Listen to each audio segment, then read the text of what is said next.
Hello, everyone, and welcome to the UTB Blogcast Special Edition. Tonight we have a special guest, and I'm going to let Wayno introduce him. So go ahead, Wayno. Yes, g'day. We do have a special guest with us today, and with us this evening is the General Manager of BlackBerry Mobility Solutions, Mr. Alex Thurber. Welcome to the UTB Blogcast, Alex. Thank you. Hi. I really appreciate the opportunity to be here. So now that we just wanted to clarify exactly what your position entails at BlackBerry with Mobility Solutions. So that's always a great question.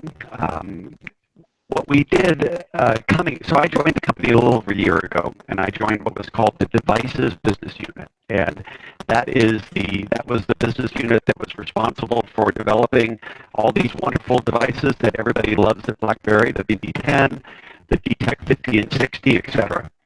During the course of the year, we realized that it made much more business sense and was better for the market to go ahead and move to a licensing model. And by doing that, we also changed our business unit name to Mobility Solutions, because at the end of the day, we're looking not only at devices, but at other ways of solving mobility challenges. And so I'm responsible for what the new Mobility Solutions business unit, and our job is to develop our highly secure Android software, as well as continue to support BB10 and our loyal BB10 customers out there. And that includes both the security components of both operating systems, as well as the productivity applications on top of that. And then work with our licensee partners around the world to develop and help them develop and sell outstanding smartphones, tablets, and other devices as appropriate. Excellent. I'm actually glad you went there first, because I know that, 6 out of 5 of us here are going to ask about BB10. But one of the big questions that we get, one of the big comments that we get on our site that's really bothersome, and I think you could answer to it a lot better than us, what would you say to users that suddenly decide that, or what they like to state is, BlackBerry Android is not a real BlackBerry? Okay, so that's an interesting statement, and I got my first production unit of the Key 1 yesterday, so I was able to do the official unboxing, because before I'd been using very early engineering prototypes, which, hey, they were cool, but they were engineering prototypes. So I've had this up and running overnight, and so far today. And I'll tell you, I've got a classic. If this is the real BlackBerry and this is the quote unquote not real, that's very much not true. This is very much a real BlackBerry. We live within the Android ecosystem, which obviously has a few limits in terms of how you can interact with the device. But at the same time, it also gives you access to the entire Android ecosystem. And if you want to think of a BlackBerry, kind of what are the key facets of making a phone a BlackBerry phone? Security, well, we absolutely have that on Android. Productivity, we absolutely have that on Android. And the physical keyboard, we absolutely have that. And this final production version of the keyboard is great, I have to say.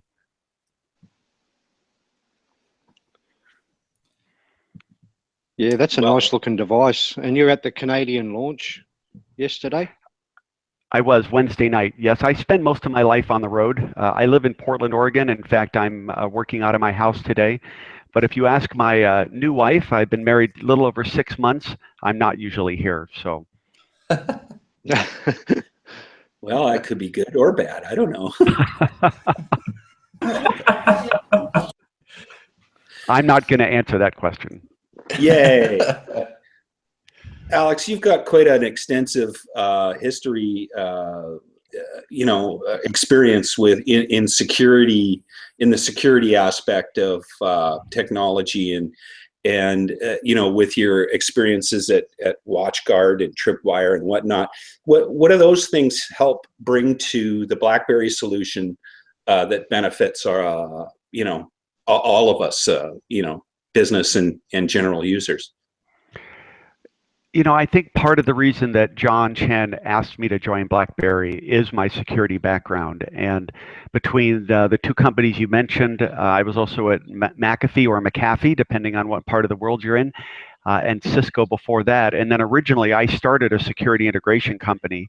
And my company was Checkpoint's first reseller in the United States as they spun out of Sunsoft. So I've been in the security business a long time, and I think at the end of the day, BlackBerry's core heritage is security. And so I think I was able to bring a lot to that story. Now, the reality is security is a never-ending journey. It's something that both we as the manufacturers, yourselves as the experts, and the end users all have to contribute to. And I think if we look at what happened over the weekend and last week with ransomware, there are a lot of components to keeping things secure, whether it's a complex personal computer or an equally complex smartphone. And I think that's something that we all have to stay focused on. Yeah, I think the way, or at least a lot of us anyway here have been viewing the smartphone is that it's just a smaller personal computer anyway. So, that's going to be much more of a target than it ever was in the past as far as, issues from nefarious sources. No, you're right. I think it's more of a target now. Well, I think it's becoming more of a target. And actually, when I said a complex laptop and a smartphone, at the end of the day, my engineers would probably say that a smartphone is more complicated than a laptop. One is, we have so many different radio sources in this, and so you have inputs and outputs that are massive, very complicated and have to be on all the time or else the device doesn't function. I do know our own code. We have tens of millions of lines of code in these devices, and these are incredibly complex projects and devices to build. But then at the end of the day, and this is the part that's always so interesting, is security is so personally tied to the user. If you looked at the attacks this weekend, a lot of those went after Windows XP. Now, I get it. You have an embedded complex system, and maybe you have to keep running XP on it for a while. But we've got very old computer systems out there with that, even that have not been updated, or even if you have the most updated operating system, the security patches haven't been applied. So I think we all have to work together to be as secure as possible. Yeah, there's no single player. Yeah, absolutely. We saw BlackBerry release few privacy and productive apps like Privacy Shade and Notable. And my question is, do we going to see some security apps? You mentioned Checkpoint before, and I really want to see some BlackBerry app that can scan malware in the device. Can BlackBerry reach to that level of security in their smartphones? So that's a great question, and we're obviously always looking at where should we focus our engineering time and what should we be developing going forward. Certainly, the idea of malware scanning and malware on handsets is one that we all talk about quite a bit. Now, to be honest, Google in their Play Store does a very good job of scanning for malware. I think some of the latest statistics I saw is if you only download apps from the actual authorized Google Play Store, it's less than 0.1% could have malware in there. Now, if you get that one app or that 0.1%, obviously that's a bad thing. We spend a lot of time hardening Android and at the Linux bootloader all the way up to ensure that even if some piece of malware gets on your device, it can't actually infect it. And then at the end of the day, we also have the DTEC application running on top of that. So if for some reason if you did download, if you were unlucky enough to get that one app, and you were unlucky enough that somehow it was able to get in and corrupt the OS, we would then tell you about it. So it's, we're trying to give you a lot of different ways to stay safe when it comes to that. we are, we are always looking at new opportunities, and I think that if there were the right opportunity popped up for, additional security software, we would definitely be happy to engage on that. That was one question I wanted to ask too. You mentioned that the hardware is hardened at the Linux kernel, or the hardware root of trust. We know that was incorporated in the Priv and previous Android devices. Is that something that's going to continue on moving forward into, say, the Key 1 and future devices, even though they're licensed out? Absolutely. That's one of our requirements in our licensing agreement, and you saw that in the Aurora device produced by BB Merah Putih in Indonesia, which was the first licensed product that came out in March. You definitely see that with Key 1. We are very involved with our licensees at their manufacturing locations to make sure that we approve the line, we're able to inject that hardware root of trust, and at the end of the day, we load the software on the phone. So there is the final workstation that actually loads the code. We control that from Waterloo. We can turn it off if for some reason something happened that we weren't comfortable with. We deliver a sealed and signed package of software to that workstation, and we're the ones who seal it and sign it. So we are confident that it is as secure as a phone that we produced ourselves or that was produced in a different model. If it says BlackBerry, it is BlackBerry. Alex, that brings up a question off the top of my head. And that is, how do you see, this makes BlackBerry Android devices unrootable.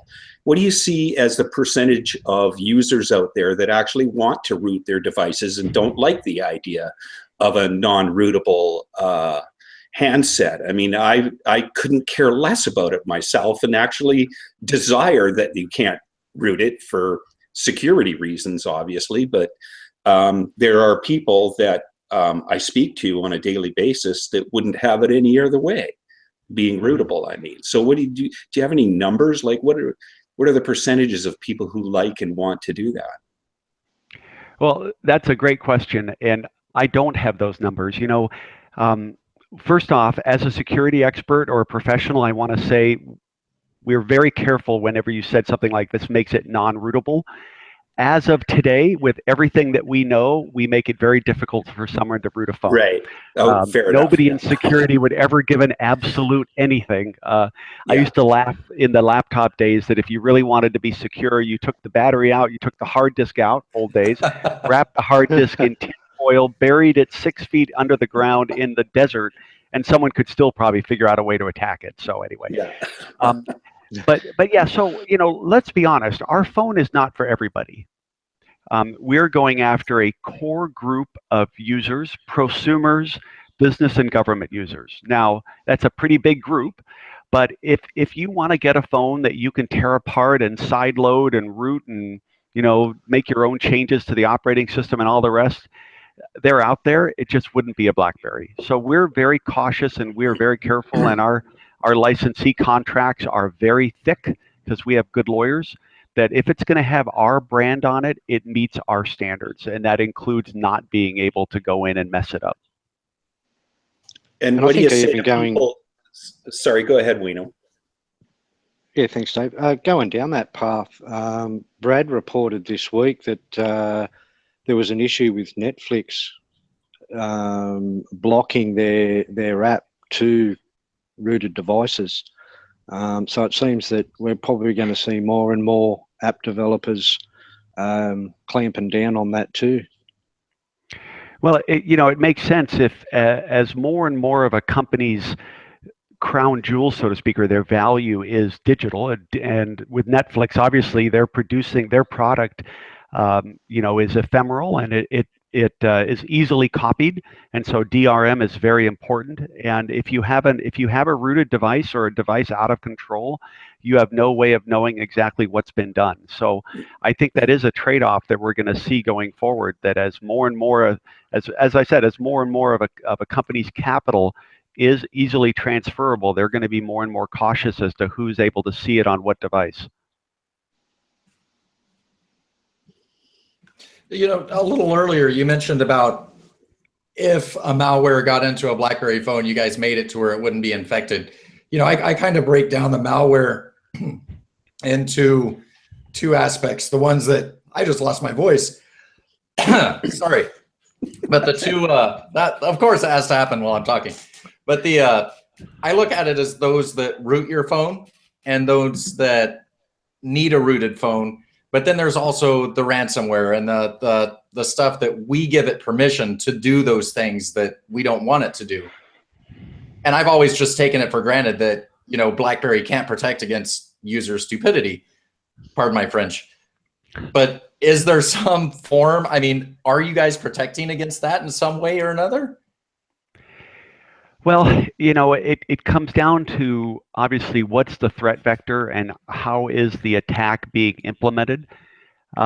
If you download an app from a non-managed store, if you sideload something, and it asks for a ton of permissions and you grant it every permission, and it warns you, this is what I'm about to do, or this is what's going to happen, you know, I hope you have a backup. At some point, you know, that's why we back up our systems, right? We will do everything we possibly can to help you keep your device safe and then help keep safe everything the device is connected to, which really, at the end of the day, I think is many of us in the security business, we're concerned about, yes, this device is important, of course, and it's got, you know, certainly mine from a business perspective, I've got business confidential information on it. It's encrypted, et cetera, et cetera. And of course, it backs up all the time. But this is also a trusted device because I'm a trusted employee most of the time, and I'm carrying, it's been assigned to me, I'm carrying it with me. And I move in and out of an office, I'm bringing this device in. This device is trusted within the network. It's on the internal corporate network at BlackBerry. And it's also all over the world. It's, you know, attached to Wi-Fi, it's attached to hotels, it's attached to 4G. And so that's why I think it's so important that businesses and organizations that are concerned about that type of issue are aware of what devices their employees are using as well, because, you know, that opens up the threat vector idea. You only need one infection in a network to start causing a lot of trouble. But if you get a badly worded phishing note and the spelling's all wrong and you hover over the link and it says it's going to .ru or .cz or somewhere other than linkedin.com, you really shouldn't click on it. Yeah. I don't know. At some point, there's got to be that last bit of user responsibility. We can help all we want, and we help a lot. But at the end of the day, if someone really wants to get into trouble, they're going to get into trouble. Alex, what do you say to people who might tell you or might say out loud that a BlackBerry handset, BlackBerry Android handset is no more secure than you know, a Nexus device or a Google device or a Samsung device? You know, I see that written in some places, and people truly believe it. And you know, what do you have to say to those people?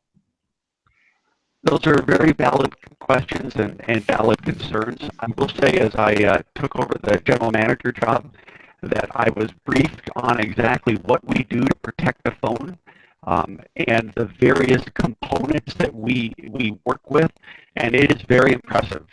We have spent 20 years developing this expertise within the company, obviously on a variety of operating systems, but we took a while to bring out the PRIV, and a big piece of that is John was not going to allow this product that said BlackBerry on it to come out until it was as secure as it possibly could be. So we absolutely are more secure than a stock Android phone. There are companies out there that also do extra work, and that well done. But we also have a 20-year reputation and a 20-year history that we work very hard to uphold. And so that's all very important. I think it all comes together.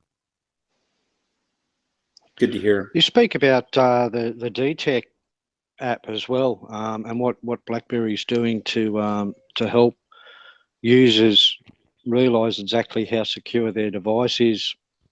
And it was the DTech app that highlighted another app. It was a music streaming app that we reported on a couple of months ago.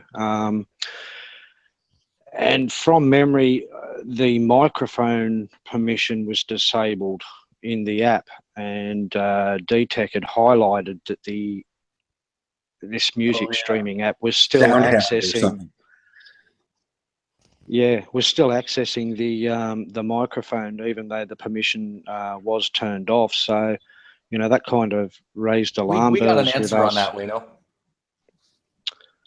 Yeah, the BlackBerry CERT team, they responded to that. That it's reporting what is requested, not what's accessed. So it wasn't actually accessing our microphone. It was just telling us that it was trying to.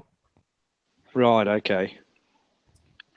Well, and I think that's one of the nice things about the DTech app is it'll always give you a view as to where you are, and it's nice and colorful, and it gives you suggestions.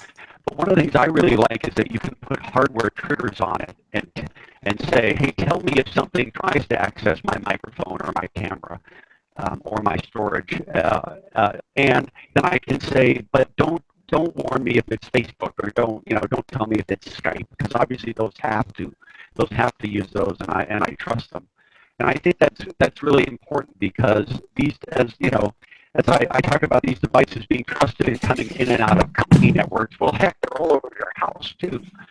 They're next to your bed, they're in your bathroom, they're everywhere, and you certainly want to know what's being listened to or what's being looked at, or not, so to speak.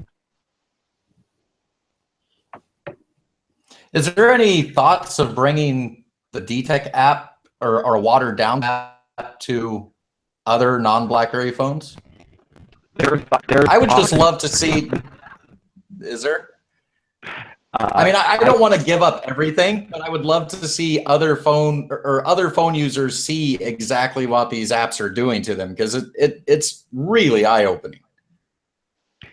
One idea might be, so the DTech app is very much part of our secret sauce. As you can imagine, we put lots of years into developing that, and obviously it has hooks deep within the OS to make sure everything's being reported properly. So of course, my business side would say, if you want the DTech app, go buy a BlackBerry branded smartphone, because they're very much available. One idea, which I just got as you were talking, maybe we bring out a time bomb version that you can download to a different Android, but it's only going to work for 30 days. So you can download it on your XYZ phone and see, oh my God, I had no idea this was all happening, and then go buy a BlackBerry branded phone. I mean, that could be an interesting marketing idea, but I think it would be, someone would have to spend a lot of time convincing me to allow it in full version to be out on the Play Store. Good.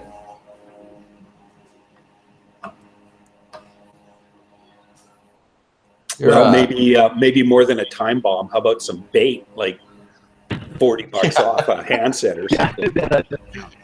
Well, now remember, under our licensing model, I don't sell phones anymore, but I'm sure I could work with our partners to see about doing something like that. I have to laugh, because I'm always reiterating that as it is a big shift for the company, and it's a big shift for the user community too. I'm very proud of my team that within less than a year, we've gone from owning and making every component of the phone, including the whole go-to-market, the certifications and all that, to now working with licensees. And I think we've done it very smoothly. In fact, the fact that Key One came out so quickly and Aurora came out so quickly in Indonesia, I'm very proud of how hard everybody worked to make that happen. Here's slightly an off topic, if not on topic.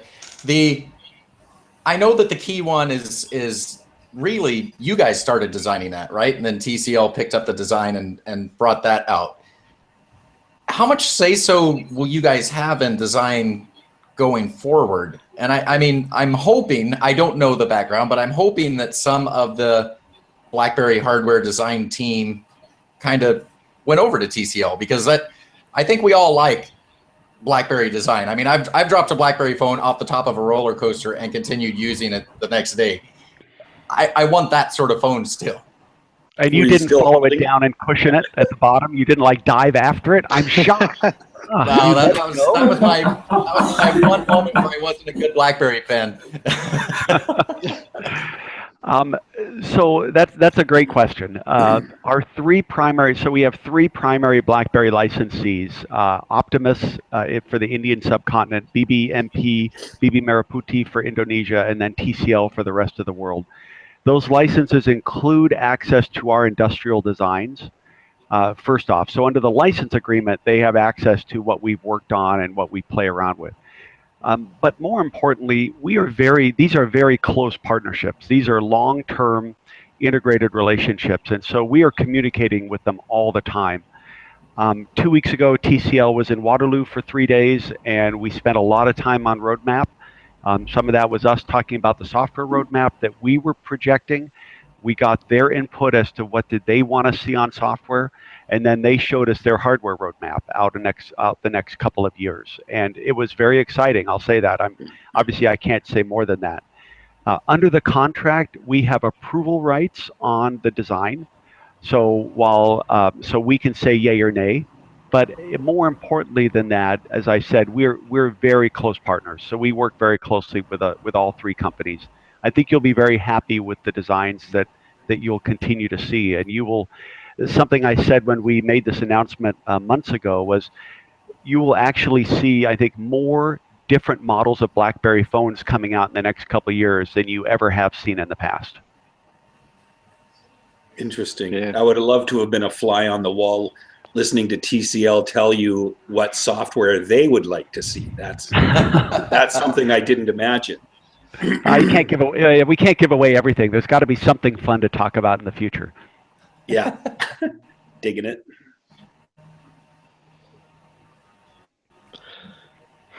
So there's still hope that the Key 1 definitely won't be the last physical keyboard BlackBerry produced. It's, there's a lot of popularity around it. It seems to be hitting the right note everywhere you read, and people are still wanting to get a physical keyboard device. So, fingers crossed, we're still going to see plenty more of those. I think that at the end of the day, so you asked about the design of the Key 1, and certainly we've been working on that inside BlackBerry for quite some time. So yes, it was quite fully designed when we transferred it over to TCL. Although again, I was working with a lot of the different engineering models, and TCL brought a lot of expertise to it as well. So this really is a combined phone.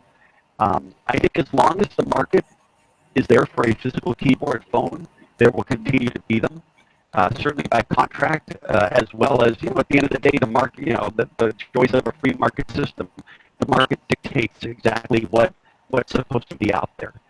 I personally, it was funny, so I used to use a BlackBerry like so many, and then years ago with my company, switched over to an iPhone, and I was on glass for 7 years, and it is very nice to be back to a physical keyboard. Just the surety, the lack of error, and as I mentioned, I was on the alpha models for probably 2 months, and then needed to go back. I went back to my VTech 60, and I was a mess typing back on just a glass keyboard. So your fingers get back into it, and it really is a great experience. It is a very productive messaging device. Yeah, I think one of the biggest issues I found too is I'm still using the Passport as my main daily device, and I do have the Priv as well, but I'm finding it hard switching over because of the two totally different form factors in the keyboard. I'd like to see an Android powered Passport equivalent or something like that in that form factor, with the big wide screen and the keyboard size too. I find a lot better than the narrower keyboard. Well, I do want to make sure you give the Key 1 a try, because you'll see a big difference between the Priv keyboard and the Key 1 keyboard. And that was just due to manufacturing reality. Part of the reason why Priv was expensive when it came out was it has a hell of a lot of engineering into it. In order to, it really is, I mean, it's amazing what they were able to build in and have that sliding keyboard and, you know, be able to slide in and out and be thin and yet still give you a tactile response. But at the same time, there were necessary compromises to make that happen. It's a little bit narrower than it quote unquote should be because it had to fit into the body of the phone. It's obviously thinner because it had to fit into the body of the phone. And I think you'll quickly see with the Key 1 that there are no compromises in this keyboard. And that it really, by having even just millimeters difference, makes a big difference to the productivity and the use and feel. You know, you talk about the Passport form factor, and there are trade-offs in working with Android. We have to fit within the Android display parameters, and the current Passport display wouldn't support the modern Android OS. I know you can sideload Android apps on a Passport, but it doesn't support it from a native perspective just because of the display resolution. And so that's one of the challenges we would have in that situation. I hope this is the place. Most of us are using Android 6 on Priv or DDEC, and the new users are using Android 7.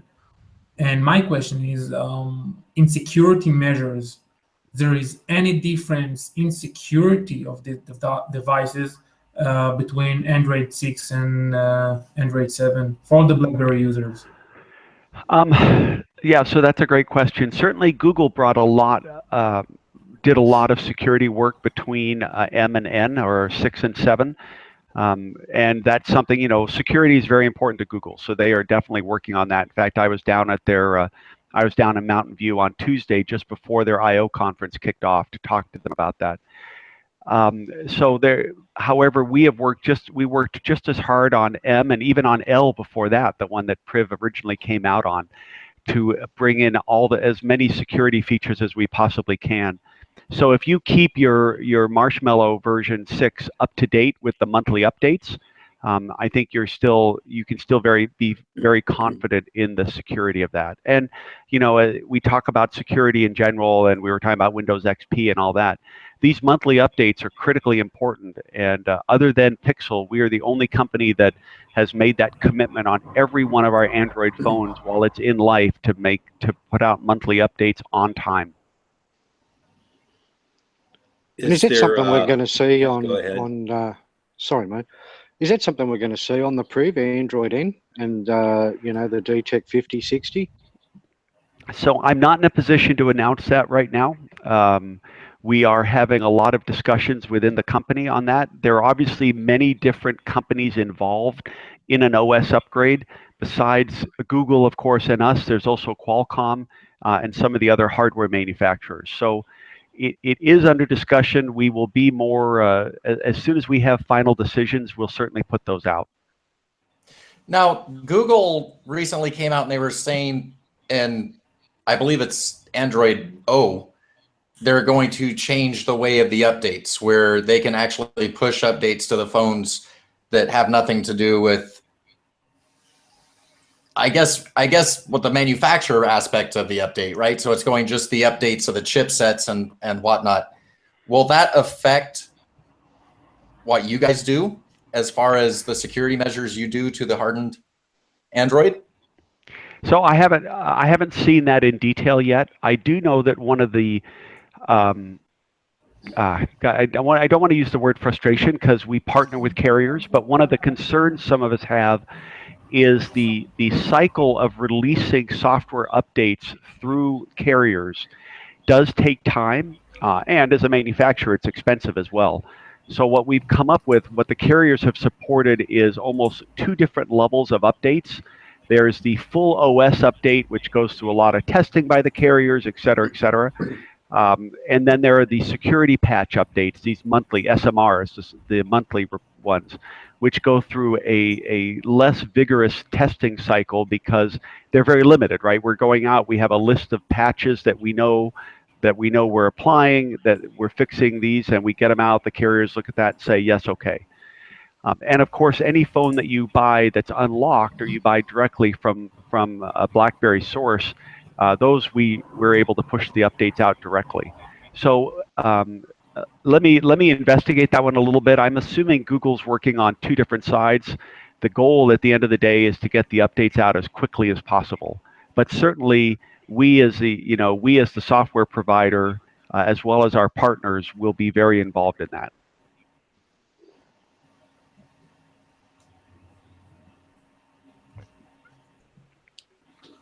We've got Brother Neil in the comments that says, "Hi, Alex," because he met you in Toronto at the Key One lunch.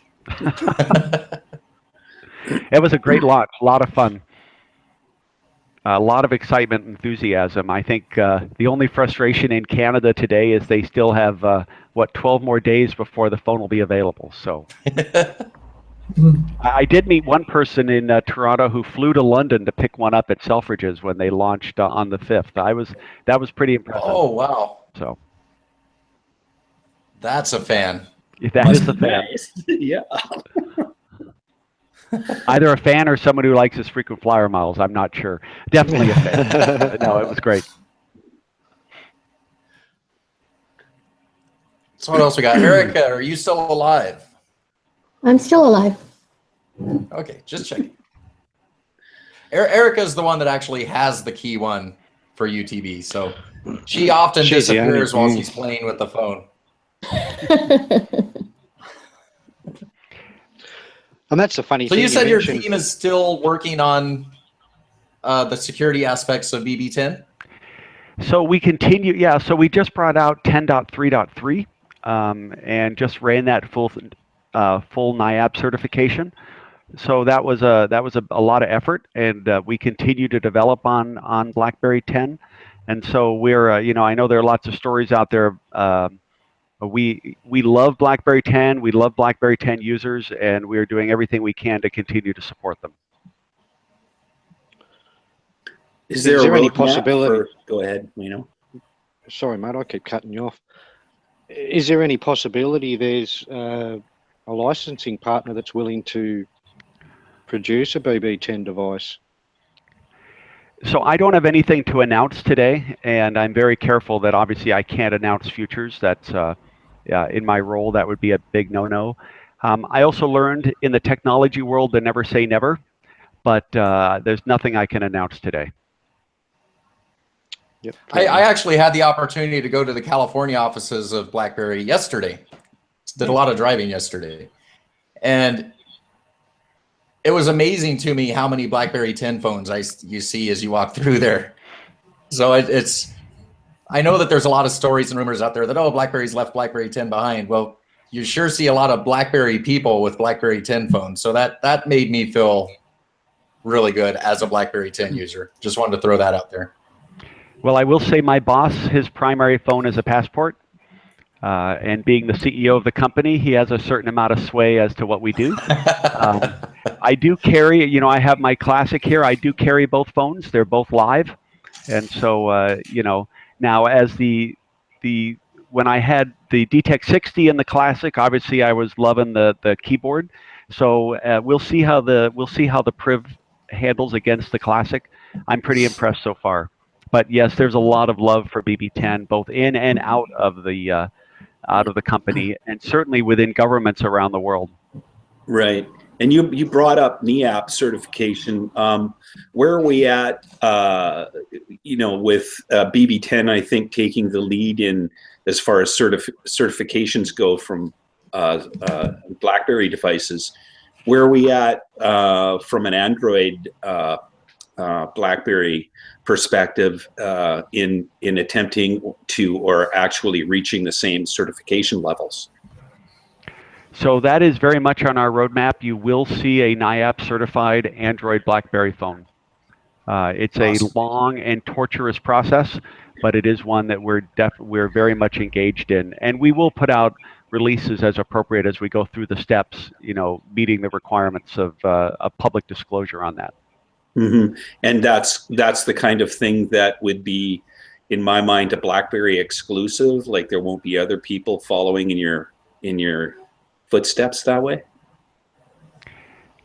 You mean in terms of Android NIAP or Mm-hmm. BlackBerry?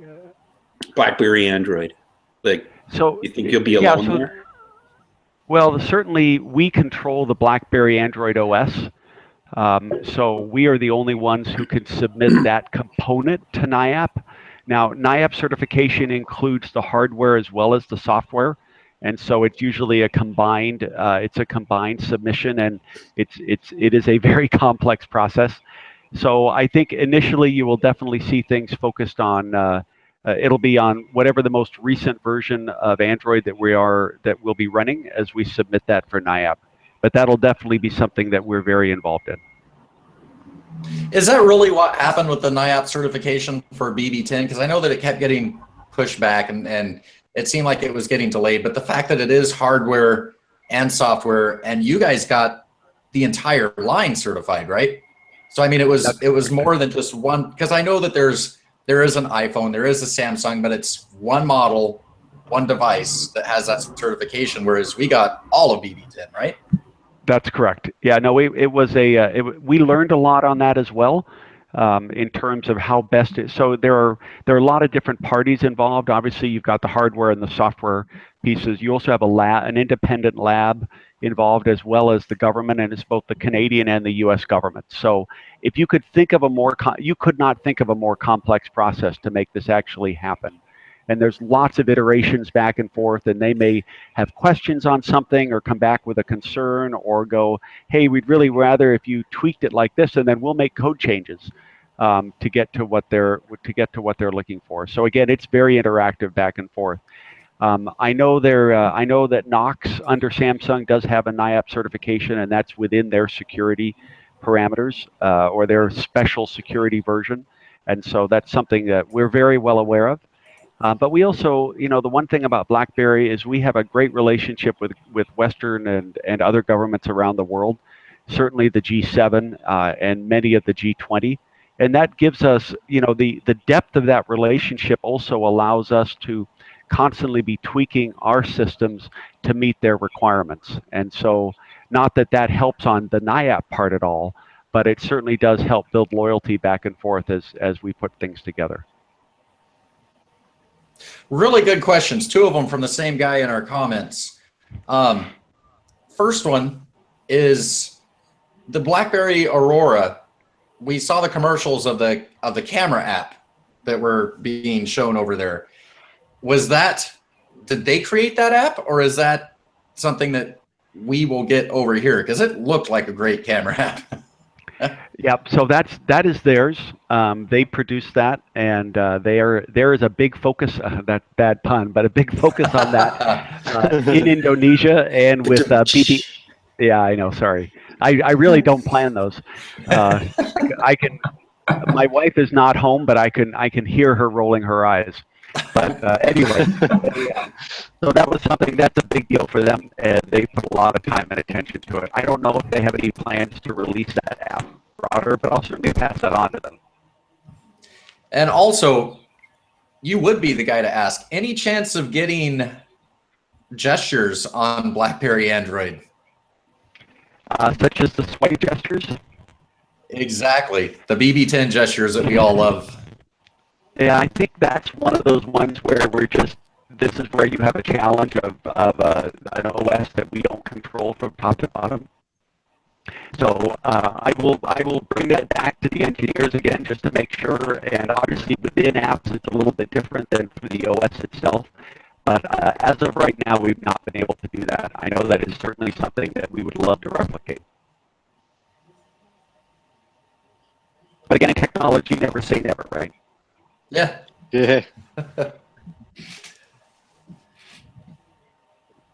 Awesome.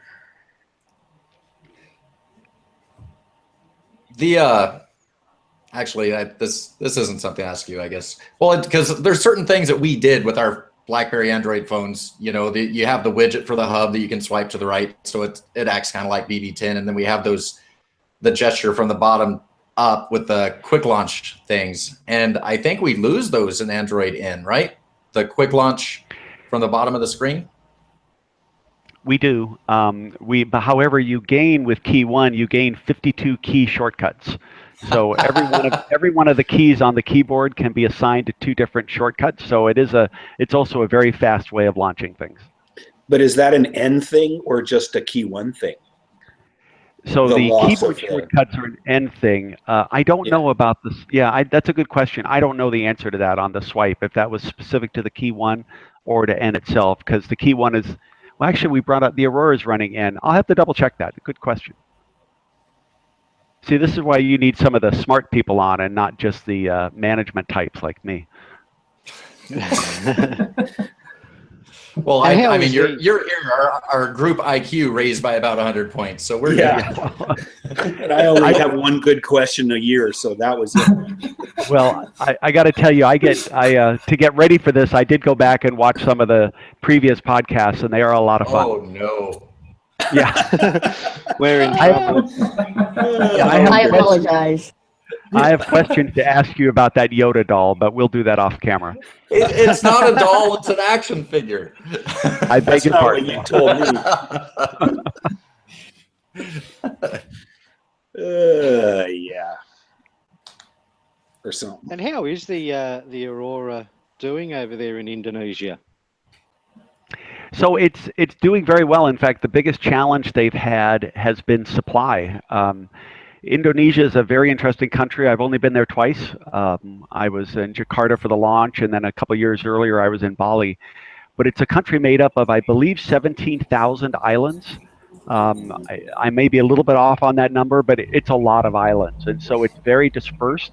And so they literally often get into physical logistics challenges as well. But the reception has been very good. The reviews have been very good. People love the camera, as you said. The product's in at a good price point, and so we're excited about it. I heard it was Aurora-ing success. Okay, well, so much for your one good question of the podcast. The rest of us can even hear his wife's eyes rolling now, Dave. Yay! We spoke about the TLC and Mera Putik, but we have any news about Optimus and BlackBerry device in India? Because India is a very important market for BlackBerry for the recent years. It is. It's the fastest growing smartphone market in the world. So growing up, my father was in the U.S. Foreign Service, so I lived in many countries, and I lived in Pakistan for a few years and traveled quite a bit around the Indian subcontinent, and it's a wonderful and amazing country. We're working with them on a lot of different plans and coming up with the right ways to go after their market with the products that they need.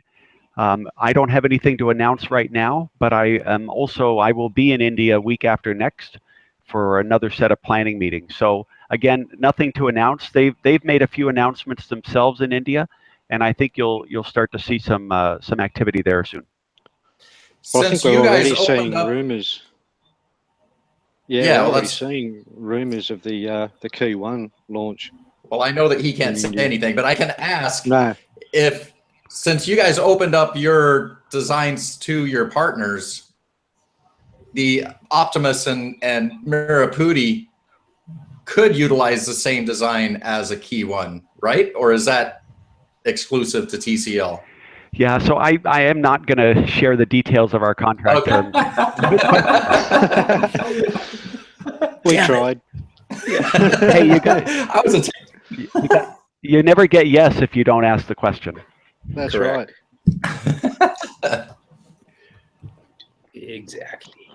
No, it's an exciting market, and I have to admit, obviously we're talking right now about smartphones, but we're doing a lot of work beyond smartphones. So when you think about Android and all the millions of devices it's not just 80% of the smartphone market.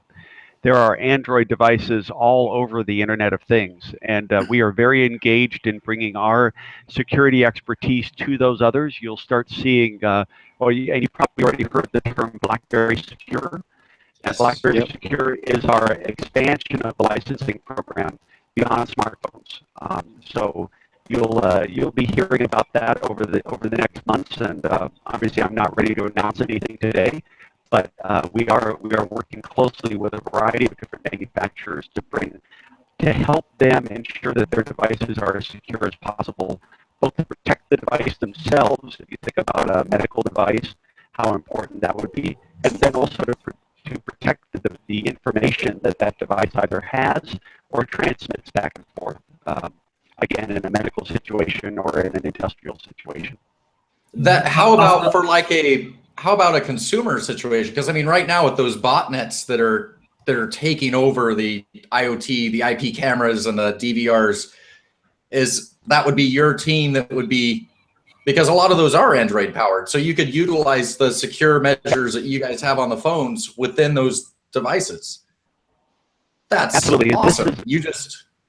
Well, yeah, and this is something where we need to market to help. So at the end of the day, it's a free market economy, and the consumer, especially in the consumer market, the consumer decides what they're going to buy for a variety of different reasons.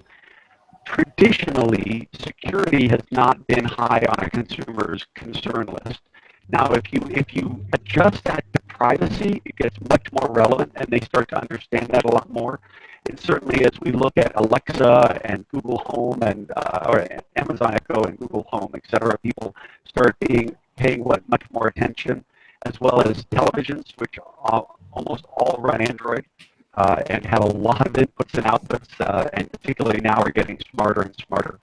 So what we're trying to do, and we're trying to work with the industry on, is to help educate consumers on the importance of privacy as a component of security. But at the end of the day, they also have to be willing to pay a couple dollars more for that. If you see two devices and one is BlackBerry Secure, for example, as a camera, and another is not, and one is $4.95 more, but gives you all these different features, hopefully we're going to be able to help the consumers understand that that's the one it's worth spending that $5 for. And is that something that the trademarking and the branding that you guys are going to push for in this aspect? Absolutely. So that's a component of the whole BlackBerry secure message. Now, I mean, I'm not announcing that we're suddenly becoming a consumer company, because we're very focused on government and enterprise, et cetera. But if you look at and we even focus within the IoT, Internet of Things is so huge, we try and focus on what we call the enterprise of things. But certainly at the end of the day, everybody is a consumer as well. So we all make choices in our business world, in our business lives, as well as in our personal lives, and we bring our consumer view into all of that. So I think it's a message that we all need to continue to help drive. Yeah, I got to see the QNX Jaguar yesterday and meet Grant Corville, and I mean the car is amazing. It's amazing what happens, and to know that QNX is in so many of our cars, but we just don't see it. We don't see the branding, and that's why I'm concerned about the BlackBerry Secure. I want to actually see that. If I go down and I buy a security camera for my house, I would love to see, on the back with all the little details, BlackBerry Secure. I'd love to see the QNX in my car. And it's like, okay, we're not doing that, but can we expect to see that from the BlackBerry Secure label? Yes, so it may vary depending on the specific product, but it does include, there definitely are marketing messages around BlackBerry Secure, and you can expect to start seeing that logo. And we'll certainly be announcing it as well, and helping to market that whole idea. But it isn't, the whole car thing. Now, I keep trying to get John to let me take the Jaguar as my personal car from work. He hasn't let me do that yet, but I ask all the time.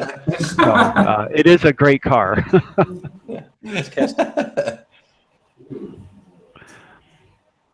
Yeah, that's something I'd like to see come up on my Android smart TV when I turn it on, BlackBerry secured.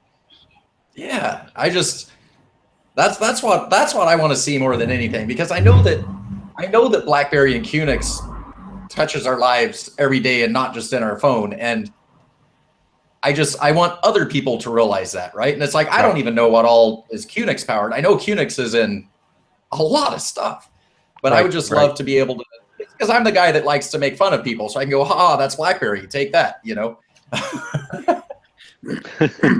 Yeah, no, and I think that's we do have a great brand, and so many people recognize our brand from a global reach perspective. It's one of the most known brands, and I think you will see a lot of work on how do we help not only expand it for our own purposes, of course, but help our partners utilize that and make that a marketing positive.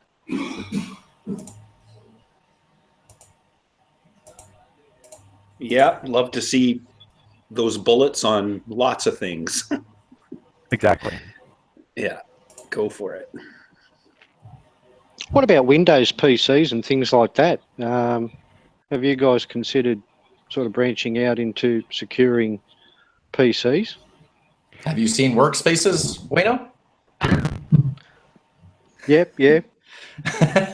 Yeah, but that's more for enterprise users. It's not for, your everyday consumer.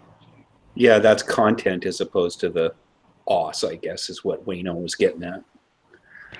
I mean, we certainly do help, as you said, we help businesses, manage all of their different endpoints, Macs, PCs, etc. But there are a lot of devices, there are a lot of areas out there that we still have to tackle. We don't have any, I have no plans to announce today about trying to do more work with Windows. Having worked at McAfee and at Tripwire and at Cisco for a while when we owned an endpoint product, that is a very complicated and competitive area. There are some great products out there, and I certainly would urge customers to make sure that they have something running on Windows. I'm not sure it's going to be ours for any time soon. Well, We don't think realistically, about the I mean, whole world. truly, you look at what you guys are into. You guys are creating a platform, and yeah, that makes total sense. Windows, there's already the ecosystem, there's already the platform, there's already competition there. You guys are creating a whole new platform for security. It makes total sense. Wayno, stop with your question. Okay.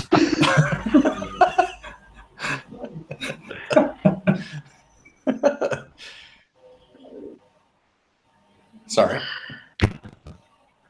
Somehow I don't think that's the first time you've said that. No. I think I say it more often because I'm Canadian.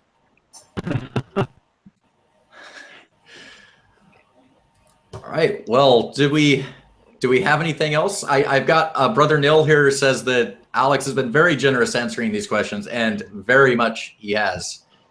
Thank you very much, Alex. Yeah, thank you very much. I appreciate it. This has been lots of fun, and I appreciate the time and the opportunity to share what we're doing and how we're doing it. And always be happy to come back anytime that you're looking for more information. Love so to next have Friday, you again. we'll be here next Yeah. Next Friday. Maybe not every Friday, but we can work something out. Well, you're welcome to come on anytime that you want to make one of those announcements. Feel free to send us an email and jump on and make the announcements on UTB. Okay. Yeah, just make all announcements on UTB because it's totally worth your dollars. Yeah, that's it. Well, you all had Marty. You all had Marty Beard on before, and if you want to get to the person who will make that decision, at least from an authorized disclosure, I can make unauthorized disclosures all day long, but something tells me I might change. My title might change if I keep doing that. So Yeah. Something involving a broom, yes. yeah, exactly.